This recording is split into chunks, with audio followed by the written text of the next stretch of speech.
Bonjour chers auditeurs de la Radio Génération, la première radio 100% développement durable. Nous avons un professeur sur nos stands. Professeur, bonjour. Bienvenue.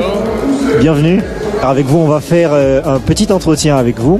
Donc vous allez nous dire, professeur, vous présenter premièrement. Allez-y. Je suis professeur Emelois Djikeme. Oui. Responsable de la filière géomatériaux et technologie de l'habitat à l'UFR Sciences de la Terre et Ressources minières de l'Université Félix Houphouët-Boigny. Bienvenue, cher professeur. En 5 ans, on a une bibliothèque de connaissances. Alors, vous avez eu à faire une présentation ce matin. Quelle était cette présentation? Nous avons parlé de l'école, de l'économie circulaire dans l'école en Côte d'Ivoire. Ok, du coup, nous sommes dans un système circulaire de la connaissance, n'est-ce pas? Alors, est-ce que vous pouvez nous réduire, sinon nous résumer en 2 points, votre intervention de tout à l'heure? Oui, nous avons surtout eu pour objectif de dire qu'à l'Université Félix Houphouët-Boigny, nous enseignons aussi l'économie circulaire et à l'université Nangui Abrogwa, nous faisons pareil. Nous enseignons l'économie circulaire. À l'université Nangui Abrogwa, nous parlons de gestion durable des matériaux. Et à l'université Félix Houphouët-Boigny, nous parlons de géomatériaux et environnement. Ok, du coup, il y a des filières bien définies pour les questions d'économie circulaire dans ces 2 universités. Je dirais pas qu'il y a des filières bien déterminées, mais nous avons des enseignements qui font donc référence à l'économie circulaire. Et c'est ce que je viens de vous citer. Ok. Pendant votre présentation, vous avez dit une phrase qui nous a été donnée et transférée, une phrase pertinente. Je vais laisser Jessica dire la phrase et vous allez nous expliquer cette phrase pertinente. Alors, je lis la phrase, c'est celle-ci. Tout objet a une vie. Tout objet a une vie après sa vie. Qu'est-ce que ça veut dire, professeur? Tout objet a une vie après sa vie. Qu'est-ce que vous faites de vos micros quand ils sont abîmés? Logiquement, quand ils sont abîmés, ils vont à la poubelle. Logiquement. Ils vont à la poubelle, normalement. Sans question d'économie circulaire d'abord. Donc, premièrement, ils vont à la poubelle. Qu'est-ce que vous faites de vos chemises et vos pantalons quand ils sont abîmés? Soit on les donne, soit ils vont aussi à la poubelle. Très bien. Votre pantalon, je pense que c'est la même chose. Hein. Oui. S'il est usé, s'il est fatigué, oui, vous l'envoyez à la poubelle. Clairement. Mais le pantalon que vous envoyez à la poubelle, vous l'avez dit, il peut servir à quelqu'un d'autre qui n'a pas les moyens de s'offrir un pantalon. Effectivement. Ça, c'est un. Et le pantalon que vous envoyez à la poubelle, vous pouvez le couper et il devient un short que vous pouvez porter à la maison. Et la partie restante, vous pouvez encore la recycler et de la transformer pour faire, par exemple, des pochettes de documents. Exactement. De couverture d'une Bible ou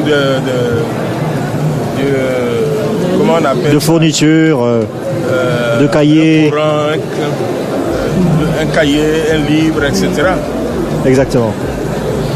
La première vie normale de votre pantalon, c'est que vous le portiez. Oui. Et nous devons commencer à réfléchir à la vie, après la vie de tout objet. Et nous en arrivons à la conclusion que tout objet a une vie après sa vie. Ok. Les bouteilles, cet après-midi, je vais intervenir sur le recyclage des déchets. Les bouteilles cassables, nous, on les a transformées en carreaux. On les a utilisées pour faire des carreaux, alors qu'ils étaient destinés à la poubelle. Okay. Les plastiques, les bouteilles plastiques, quand vous avez fini de boire l'eau, vous l'envoyez à la poubelle. Ok? Alors que cette bouteille peut être transformée, peut être fondue pour faire des carreaux, des pavés. C'est la nouvelle vie du matériau que vous aviez, mais qui, pour le commun des mortels, est destiné à la poubelle. Exactement. Je pense que ce n'est plus clair, c'est vraiment limpide ce que vous êtes en train de dire. On le comprend. Vous avez aussi parlé tout à l'heure de phase expérimentale du plastique qui devient du carreau. C'est exact. Donc est-ce que dans les universités à Brougois ou Félix Houphouët-Boigny, il y a des procédés expérimentaux qui ont attrait à l'économie circulaire? Puisque vous avez dit tout à l'heure, quand on arrive effectivement de la transformation du plastique au carreau, est-ce que au pavé, est-ce que dans ces universités, il y a réellement des institutions ou des processus de phase expérimentale avec des jeunes gens, des étudiants qui arrivent à transformer des matières? Nous avons des docteurs qui ont été formés sur ces sujets. Ah bon? C'est parfait parce que... Nous avons une dame qui est formée, docteur sur la valorisation des déchets de papier, pour faire des plaques, par exemple des plaques pour isoler, faire des plaques d'isolation. Aujourd'hui, elle est enseignante à l'université d'Alois. Très bien, très bien. Professeur, est-ce que Jessica a une question? Question non, pour le moment. D'accord, donc on tend allègrement vers la fin de notre entretien. Est-ce que vous avez un dernier mot pour les auditeurs de la Radio Génération qui a pour but d'informer, sensibiliser et éduquer?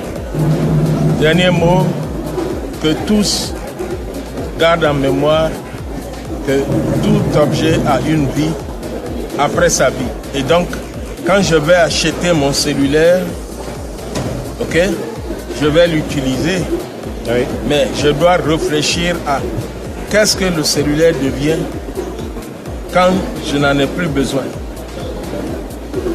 Très belle phrase, bien Pas dite. pour aller à la poubelle. Bien sûr. Et vous imaginez que vous trouvez la solution, tous les cellulaires de vos amis, de vos familles qui s'abîment, vous les accumulez et vous les transformez, vous leur donnez une nouvelle vie. Exactement. Je pense que c'est une belle leçon de l'économie circulaire. Merci beaucoup, professeur, d'être passé sur la radio Génération, la première radio 100% développement durable. Ce fut un plaisir d'être venu à votre source d'information et d'intelligence. Merci beaucoup encore une fois. Je vous en prie. Les auditeurs de la radio Génération, nous avions le professeur. Merci de continuer de nous suivre sur notre fréquence.